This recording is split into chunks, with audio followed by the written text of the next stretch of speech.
Mic check 1 2 1 2. We're gonna make a video real quick about magic. Now, I made a post, and in my post, I wrote, I always believed in magic. And partly I said that because in one of the pictures, I'm wearing a shirt that says believe. And I have always believed in magic. So, this girl, this crazy religiously programmed girl named Anna, immediately started making posts insinuating that I'm some kind of witch doing crazy rituals over here, killing chickens or something. There are many different kinds of magic. Now, when I say magic, I'm saying everything I see in this world is magical. The way I can put a seed in the ground and it grows food, that is magical to me. The way that I can wish for something and it comes true, that's magical to me. The way the plants are alive and the animals can understand us, that is magic. Now, you meet these Christians and they get all weirded out when you say the word magic, but they tell you that they believe a donkey turned around and talked to a man, and they believed all this and that, okay? And they just don't understand the depths of these books. So, we're going to look a little bit about magic. And basically, everything is magic, really. You could call anything magic. Now, it just blows my mind that this girl would just throw me in with somebody who's like cutting open guts to divinize. Like, what in the world? This is how insane some of these religious people are. So, there's this really good book. It's called The Threshold Covenant. It's a great book. It's free online. So, in the old days, let's just read a little bit. A blood welcome at the door. So, in this time, these ancient times, they did a lot of weird practices that have carried on into today. The primitive altar of the family would seem to have been the threshold of a door sill or an entranceway of the home dwelling place. This is indicated by surviving customs in the East and elsewhere among primitive peoples, and by the earliest historic records of the human race. It is obvious that houses preceded temples, and that the housefather was the earliest priest. Sacrifices for the family were therefore within or at the entrance of the family domicile. In Syria and in Egypt at the present time, when a guest who is worthy of special honor is welcomed to a home, the blood of a slaughtered or sacrificed animal is shed on the threshold of that home, as means of adopting the newcomer into the family, or making a covenant union with him. And every such primitive covenant in blood includes an appeal to the protecting deity to ratify it as between the two parties and himself. While the guest is still outside, the host takes a lamb or a goat and, tying its feet together, lays it upon the threshold of his door. Resting his left knee upon the bound victim, the host holds its head by the left hand, while with it his right he cuts its throat. He retains his position until all the blood is flowed from the body upon the threshold. Then the victim is removed, and the guest steps over the blood, across the threshold, and in this act he becomes, as it were, a member of the family by the threshold covenant. And it goes on and on. I've never murdered an animal. I never want to. I don't even smush spiders or bugs. So they did a lot of weird things back then. And, they talk about when Jesus was talking about the thief entering the home and through the window and all this. Well, it talks about that in this book, all these weird things. Like, you weren't even able to come in someone's house until you guys, like, did this covenant. I mean, this is how weird stuff was in the ancient times. We are not in these ancient times anymore. And a lot of these religious people, they don't understand. They're very superstitious about things they don't know, and they don't understand what it was actually like in ancient times. And everything was very ritualistic and very, like, magical, and they had, like, a magical mindset about everything. And they had tons of deities and all this crazy stuff. Even in the Bible, we see multiple, like, different gods and deities, but none of them really exist, guys. I mean, in my world, I don't think any of these actually exist. These are like parts of the human imagination. These people were just like making this up in their mind. So let's look at some of the stuff that it talks about in the Bible about magic. We know that there was the Israelites would cast lots on the daily. They would cast lots to see what they thought God would say. Just like when Jonah was on the boat, they casted lots and they knew that it was Jonah who was the one. Well, how does divination like that work? Well, divination doesn't work by like spirits coming and doing something. It actually works off your subconscious mind. I truly believe all divination is just the subconscious mind answering things. Even tarot cards and playing cards. See, playing cards are tarot cards. They're the same thing. They're called the cards of illumination. And it's all your subconscious doing it. When you hold a pendulum, there's not a ghost moving the pendulum. It's your subconscious mind answering you. Your subconscious mind is huge. You know, it's like controlling everything.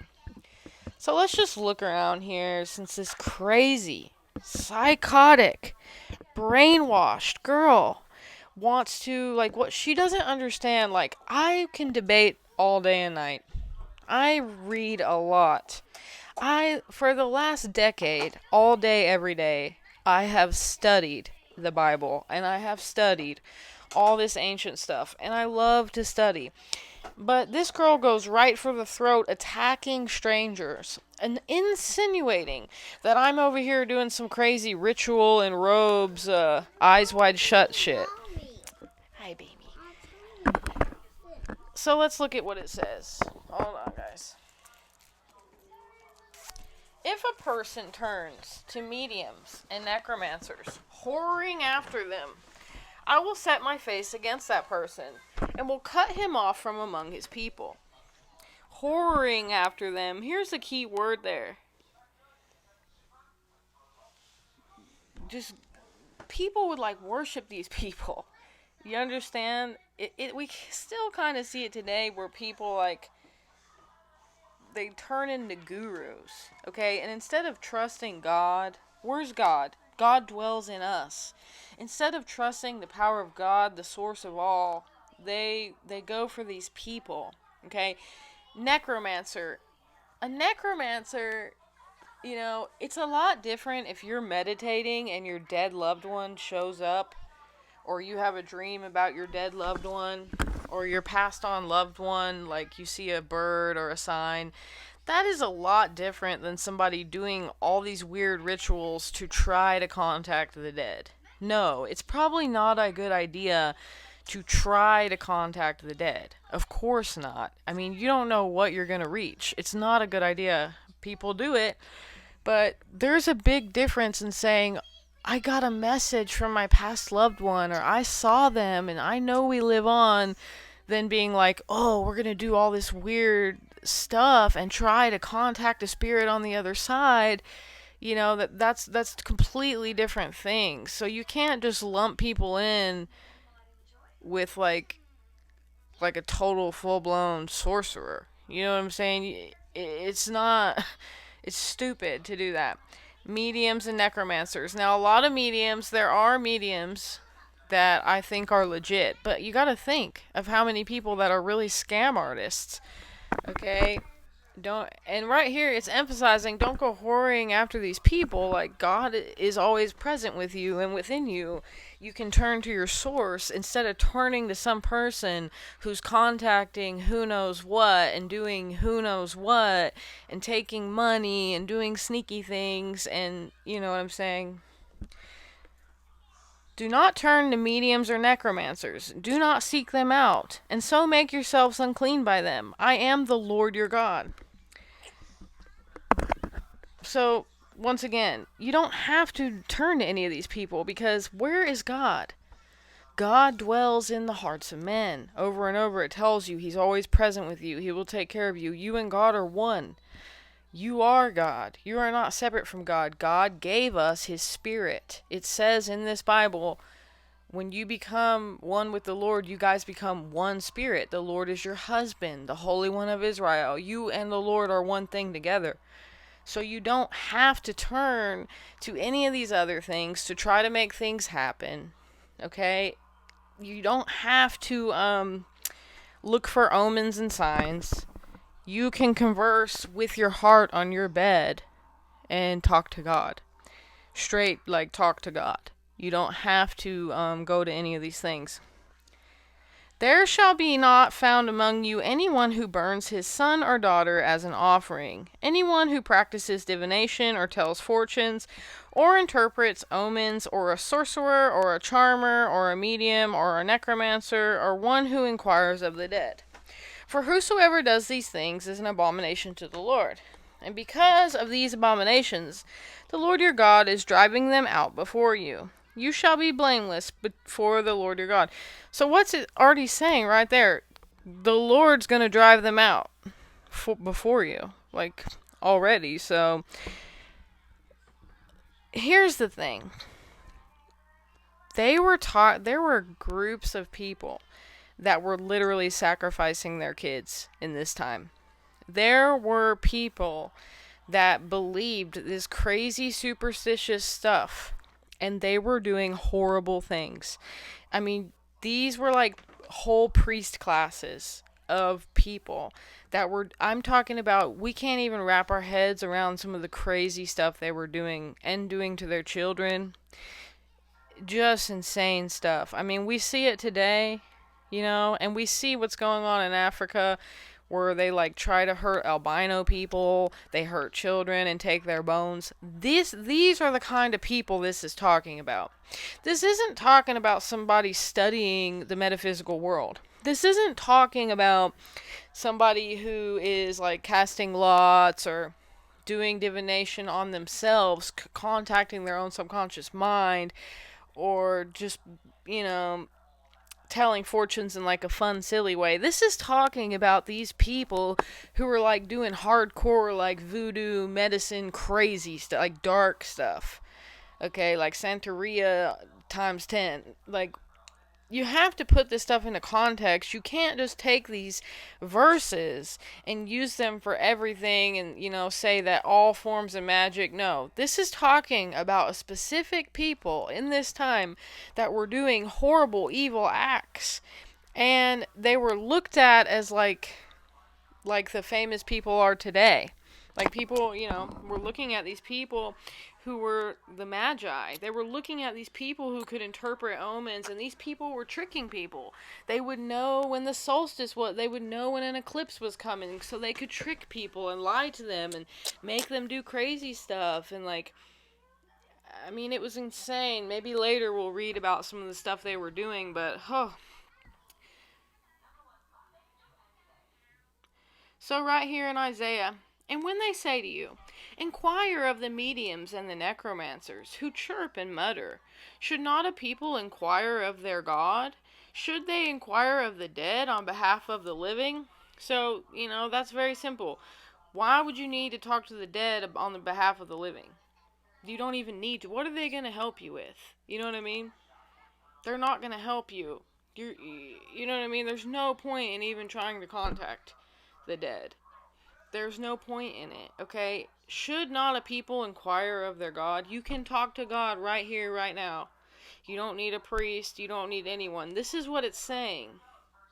And these kind of people who were doing this, I mean, imagine if we lived in this time and there was all this magic person and you're thinking, I have to depend on them to get good luck. I have to depend on them to get a message from this and that. You know what I mean? It's saying you don't have to do that. You have a direct connection to God. Okay? So Saul died for his breach of faith. He broke faith with the Lord, and that he did not keep the command of the Lord. And also consulted a medium, seeking guidance. He did not seek guidance from the Lord. Therefore, the Lord put him to death and turned the kingdom over to David, the son of Jesse. Now, once again, the Lord is not something outside of you. The Lord, right here, in all capital letters, is the law. So Saul went against the law, the divine laws, and he breached his own faith, and he broke faith in the law, in the Lord. He didn't keep the command, And look what happened to him. He had to pay the repercussion. The payment of sin is death. That's that simple, but they used a different language back then. Okay, beloved, do not believe every spirit, but test the spirits to see whether they are from God. But this the Spirit of God. Every spirit that confesses Jesus is come in the flesh is from God. Okay. There's not many things in here. Okay, as for the cowardly, the faithless, the detestable, as for murderers, the sexually immoral, sorcerers, idolaters, and all liars, their portion will be in the lake that burns with fire and sulfur, which is the second death. Well, you know what? We're surrounded by a lot of wicked people, and they get shown a lot of mercy, so... What is the lake of fire? Is this a spiritual fire? A cleansing of the soul? Who knows? You need to look at this stuff in context, and you need to get the right translation. Okay. Let's read here. The forms of divination, like I said, the Israelites did divination. Okay, that was like their daily thing. It wasn't a sin, it was a daily occurrence.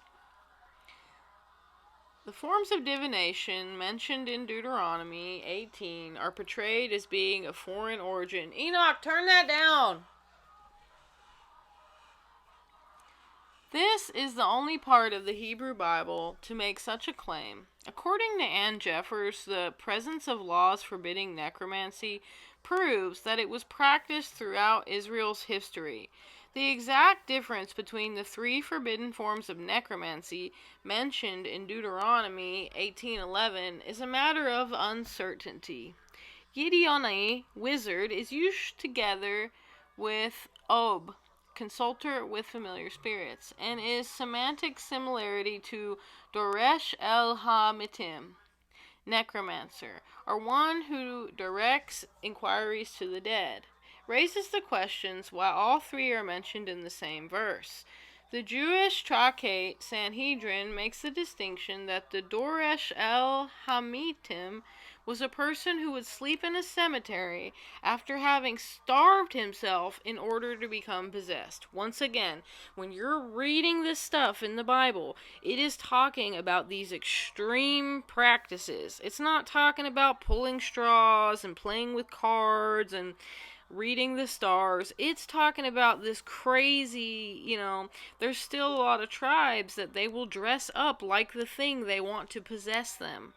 Okay, there are still these practices around today, and it's talking about the extreme, you know what I'm saying, things that are like dark and crazy and dangerous. A prophetic passage in the book of Micah states that witchcraft and soothsaying will be eliminated in the Messianic age.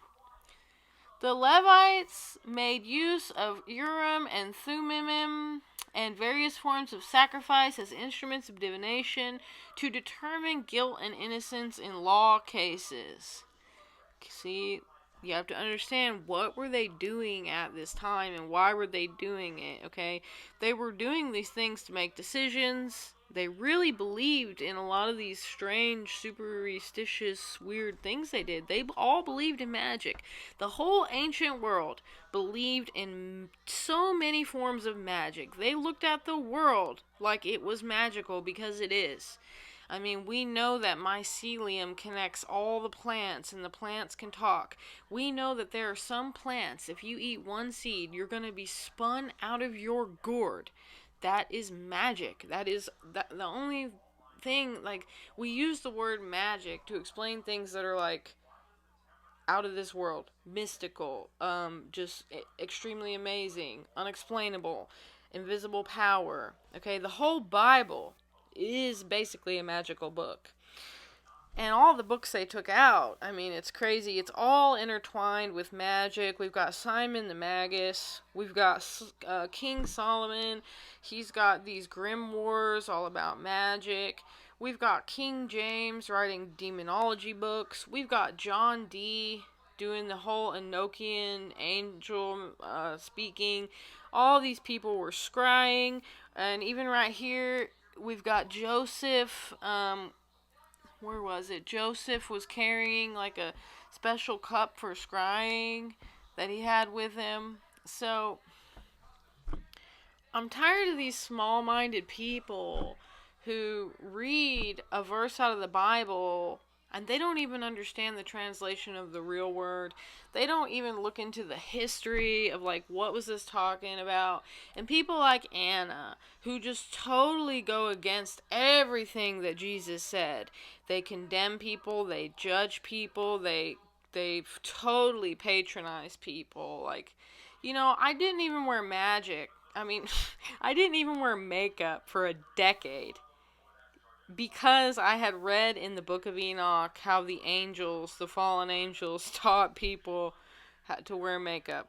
That's how crazy Christian I used to be, okay? I'll go ahead and admit it. I used to be like these people, and it's not healthy. I'm just going to tell you, it's not healthy. It's completely against all the stuff that Jesus spoke of. You're not supposed to judge others. It's just, I can't stand Anna. I'm gonna go ahead. I don't like her. I think she's stupid, okay? I think she's stupid. I think she's scared of everything. And she's very narcissistic. And much love to her. I tried to be her friend. I tried to be cool with her. But she's dangerous. She's a dangerous person. She's the kind of person who says something stupid and gets someone else hurt. She's the kind of person that will gossip on somebody and ruin their life. She's not smart enough to understand gossip can destroy people's careers, ruin their lives. And she's just stupid, guys. So we'll pick back up on this. I'll probably make a second video because there's a lot of cool stuff about the Bible is completely intertwined with magic, and all these characters were involved in just crazy stuff.